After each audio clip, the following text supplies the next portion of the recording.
과연 내가 이 학교를 졸업해서 토익이라든가 이런 스펙을 가져가지고 가야 되는 직장이란 곳이 과연 나를 행복하게 만들 수 있을 것인가? 그리고 나는 무엇을 위해서 일을 할 것이고 무엇 때문에 누구를 위해서 일을 할 것인가에 대해서 조금 여러분들보다는 조금 빨리 제가 고뇌를 했던 것 같습니다. 그래서 제가 얻은 답변은 아니오라는 답변이었고요. 그래서 저는 창업에 바로 뛰어들게 되었죠. 그래서 저의 첫 사업은 사실 그 동대문의 의류 사업이었습니다. 약간 지금 하고 있는 일과는 동떨어진 일이긴 한데요. 그 동대문 의류 사업 소매부터 시작을 해서 도매 그리고 공장에까지 사업을 확장했었습니다. 사실 도매까지 하면서 저는 굉장히 큰 돈을 벌었어요. 어려서의 큰 돈이 아니고 지금 생각해도 굉장히 큰 돈을 벌었습니다. 그렇지만 이 공장에 제가 투자를 크게 하면서 또 그 큰 돈만큼 또 큰 돈을 잃었습니다.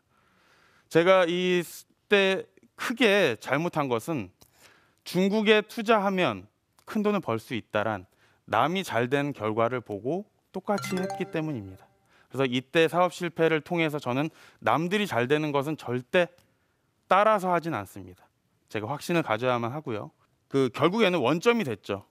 원점이 됐고 정말 너무나 이제 낙담할 수 있었던 상황이었고 허무했던 상황이었는데 사실 저를 도와줬던 큰 기관이 있습니다. 바로 어디냐면 대한민국입니다. 저를 군 입대시켰어요. 그래서 군대를 가게 돼서 이 정신적인 어려움을 육체적인 고통으로 승화했고 이겨냈고 일병, 이병 때는 그렇게 정신없이 지나갔고 상병과 병장이 됐을 때는 과연 내가 왜 실패를 했는가에 대한 많은 원인 분석을 했죠.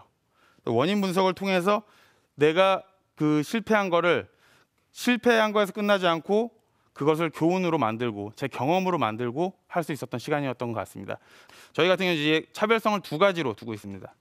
첫 번째는 이제 과일에 대한 강점. 저희가 과일 전문 회사이기 때문에 누구보다도 강한 강점을 가지고 있다고 생각을 하고 있고, 두 번째 같은 경우는 다양한 과일의 메뉴화입니다.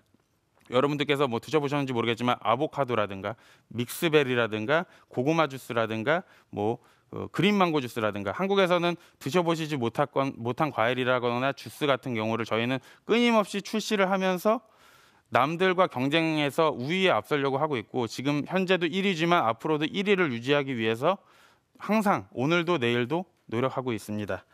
그래서 아까도 말씀드린 이 차별성이 중요하다는 건 알고 계시죠? 그런데 제가 이 차별성을 가지기 위해서 하고 있는 작은 습관이 하나 있습니다. 뭐냐면 메모하는 습관입니다. 지금도 이제 메모하시는 분들이 계신데 굉장히 작은 습관이죠. 근데 이 메모하는 습관이 중요하다고 제가 말씀드리는 거는 아까 말씀드린 차별성은 작은 아이디어에서 시작한다고 저는 생각을 합니다.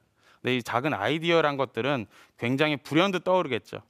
뭐 운전을 하다가도 밥을 먹다가도 잠을 자다가도 떠오르겠죠. 그렇기 때문에 그럴 때마다 메모를 해가면서 저는 단어라든가 문구를 적습니다.